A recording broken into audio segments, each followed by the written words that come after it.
Hello, friends. This is Dave Hurwitz, executive editor at ClassicsToday.com, here with yet another box of stuff that actually is kind of interesting in light of more recent developments. It is the early Andris Nelsons Orfeo recordings with the City of Birmingham Symphony Orchestra. There are 9 CDs in here, and there's a lot of very, very fine performances. Really good performances, many of which I've reviewed already on ClassicsToday.com. So you can go over there and just look up Nelsons and Orfeo and, look and see, and you can read those reviews. But I want to tell you what's in here because given his current ubiquity, it's always wonderful to go back and hear the early stuff, especially where it's duplicated, which it sometimes is, and see just how well he was doing and what he was doing well and whether he's still doing as well. I happen to think he's actually a little burnt out, at least given the evidence of his really mediocre Beethoven and his horrible Bruckner. Really the only thing he's done that really has been, I think, first rate, for the most part anyway, has been his Shostakovich stuff in Boston. And some of that is duplicated in here, or a little bit of it is, and just as well. So it's very, very interesting. Let's go through this, shall we? I'll just tell you what's on here. And I think this is a great deal, I have to tell you right off. And I like the repertoire. First of all, there's a bunch of Tchaikovsky. Francesca da Rimini, Symphony No. 4, then Symphony No. 5 and the Hamlet Overture, and then Romeo and Juliet and the Pathétique. He's a good Tchaikovsky conductor. He really, really is. He knows his Tchaikovsky. He knows how to play it well. He's got the orchestra sounding very, very good. I like most of these performances. I really do. And they're worth hearing. But best of all, is the, March Slav, followed by Manfred. Now, this is almost an ideal Manfred. It could have been the great Manfred. I say that about almost every Manfred, don't I? Because Manfred is still waiting for its ultimate performance. But this is one of the might-have-beens. And the might is a very minor thing. It's a live recording. And the brass, particularly the trombones, just need to belt it out more. They're just not present enough. They don't have quite the oomph the piece demands. But otherwise, it's as well-paced and well-played and exciting a Manfred as you're going to find anywhere. It's really, really good. And I say this as a Manfred connoisseur. And I know there are other Manfred connoisseurs out there waiting for the ultimate Manfred. So, if this should be one of the Manfreds you hear. It should be. It's very, very fine. Then we've got some Richard Strauss, which he just remade a bunch of Richard Strauss, and I've been working my way through it. And a lot of you have said it's terrible. I am reserving opinion until I have the time to actually listen to it all carefully.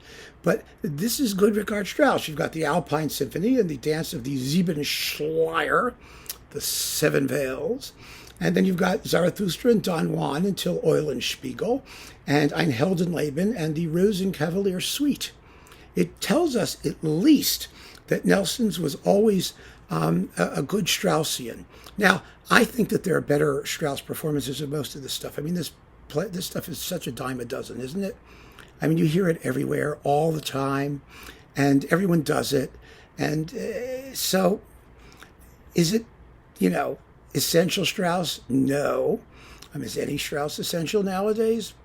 Not really. I mean, there's so much really fine stuff out there, but it was good, solid Strauss. And obviously, this is a composer he cares about and one that he's devoted quite a bit of time and attention to. I find it astonishing. I do find it astonishing that labels are so quick to duplicate repertoire. I mean, this wasn't that long ago. I mean, was it? When was it? 2008 to 2013. And now he's already remaking all these Strauss tone poems? That's not normal. That doesn't make any sense at all. And you'd think a label would say, hey, you just did this stuff. Why are we doing it again? Beats me. Stravinsky, the Firebird and the Symphony of Psalms, first-rate performances. Absolutely first-rate for both. My only caveat with the Symphony of Psalms is that the choir, which is the Birmingham choir, is very good, but it's not, the Czech Philharmonic choir. It's not one of those Slavic choirs with the deep, deep basses and the sort of fruity, wonderful sound to the little bit strident to the women. And it just could have a little bit more Slavicity. You know what I mean? But otherwise, they're wonderful performances. The Firebird is absolutely first rate, and it uses the trumpet parts at the end where they're blasting out blah, blah, blah, blah, while everyone else is going da, da, da, da, da, da, boom, da, da, da, da, da, da, da, da, da, da, da, da. They're up there going wah, wah. Oh, it's wonderful. So there's that. And then finally, Shostakovich, the Leningrad Symphony. Again, how many people do like multiple Leningrad symphonies in 10 years? I mean, even Bernstein waited longer before doing his second one. And the first one had cuts, so, you had a reason to do the second one. I don't see the point. It's a very good Leningrad Symphony. So is his Boston one. It's sort of the same performance. I mean, yeah, Boston's a better orchestra, but not so much so that it makes a huge difference. I don't see the point. I actually think that you can get this box and be very happy for quite a long time with what you have of Andris Nelsons. I really, really think so. And you don't need to bother with all that Deutsche Grammophon stuff. And then you get to see what you like of him. And if you want more, you can get more elsewhere. But, it's a nice box. For the most part, it's a very, very successful selection of stuff. And it's sort of hearing this and comparing it with what he's done lately. I'm really concerned about this guy. I really am. He just doesn't seem to still have it. And he had it here. So there you go. Keep on listening, friends. Thanks for joining me. Take care.